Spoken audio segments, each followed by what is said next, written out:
Hello बच्चों, आप सब जानते हैं कि हमारे जो बोर्ड एग्जाम्स हैं वो काफी नजदीक आ गए हैं और बहुत सारे ऐसे स्टूडेंट्स हैं जो बोर्ड एग्जाम की प्रिपरेशन को तब सीरियसली लेते हैं जब वो फेब या मार्च तक पहुंच जाते हैं, जब एडमिट कार्ड रिलीज हो जाता है, शेड्यूल उनके रिलीज हो जाते हैं। इसके बाद आप बहुत सीरियस होकर भी आप उतना अच्छा स्कोर नहीं कर पाएंगे जितना कि आप थोड़ा पहले से कर सकते थे। तो मेरा ये मानना है कि प्रिपरेशन के लिए बिल्कुल सीरियस होने का टाइम अब आ चुका है। हमें अभी से क्या करना चाहिए, अपने एग्जाम के लिए पूरे मन से प्रिपरेशन स्टार्ट कर देना चाहिए। चाहे आप क्लास 10th में हो या फिर क्लास 12th में हो, आपके पास हार्डली 5 मंथ्स के आसपास बचे हुए हैं। और यदि आप 5 मंथ्स को आप डेज में कन्वर्ट करते हैं तो ये अप्रॉक्स आपका आता है 150 डेज के अराउंड। और 150 दिन यदि आपके पास है, आप अपना सिलेबस देखेंगे क्लास 12th में सीबीएसई बोर्ड के एग्जाम के लिए, तो यदि आपका मैथ्स बैकग्राउंड है तो आपके पास एवरेज ऑन आपके पास 30 चैप्टर्स के अराउंड आपके पास होंगे, 30 प्लस ही होंगे। बायो से हैं तो आपके पास अराउंड 40 के अराउंड आपके पास टोटल चैप्टर्स होंगे।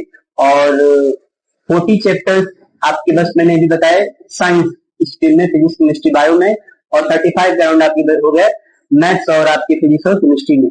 बट इसके अलावा आपका 2 सब्जेक्ट और है, इंग्लिश है, फिजिकल एजुकेशन है, या जहाँ जिनके में एआई रहा होगा एआई है, हिंदी है, जो भी आपने एडिशनल रखा होगा, तो वो सब्जेक्ट्स भी हैं। इसके साथ साथ आपके प्रैक्टिकल्स भी हैं, आपको मैनुअल्स लिखने होते हैं, प्रोजेक्ट फाइल बनाना होता है, ये सारी चीजें होती हैं।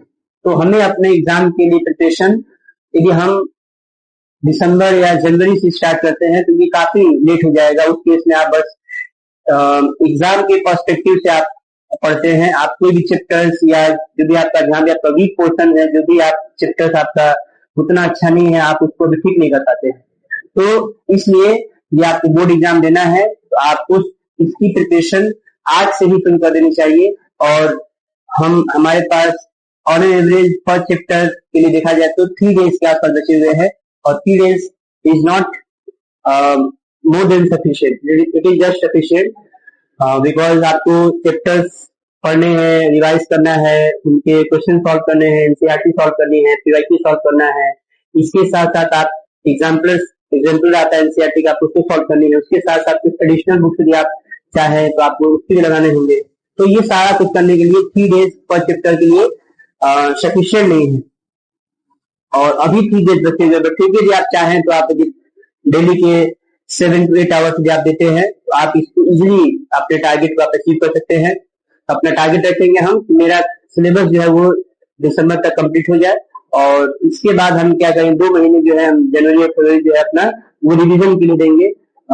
इससे हमारा बोर्ड अच्छा हो जाएगा। जो लोग जेईई की प्रिपरेशन कर रहे हैं तो उनके टारगेट में कि मेरा सिलेबस नवंबर तक कंप्लीट हो जाए, और वो अपना 1 महीने के आसपास पूरा जो उनके पास बचेगा, 1 महीना या 1.5 मंथ जो उनके पास बचता है जेईई फर्स्ट सेशन के लिए, उससे पहले वो अपना सब कुछ प्रिपेयर करके और अच्छे से अपना एग्जाम में देंगे।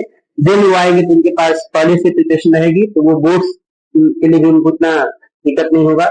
और वो आफ्टर बोर्ड उनके पास जो टाइम बचेगा उसमें वो फिर से क्लास 11th का पोर्शन को रिवाइज करके, और 12th उन्होंने तुरंत पढ़ रखा है तो उतना दिक्कत नहीं होगा, और वो अपना जेईई का सेकेंड सेशन में अपीयर हो सकते हैं और काफी अच्छा हो सकता है। तो मेरा ये सजेशन आप लोगों से कि आप अपना इस प्रिपरेशन जो है वो अभी से बोर्ड एग्जाम के अकॉर्डिंग प्रिपरेशन अपना शुरू कर दीजिए।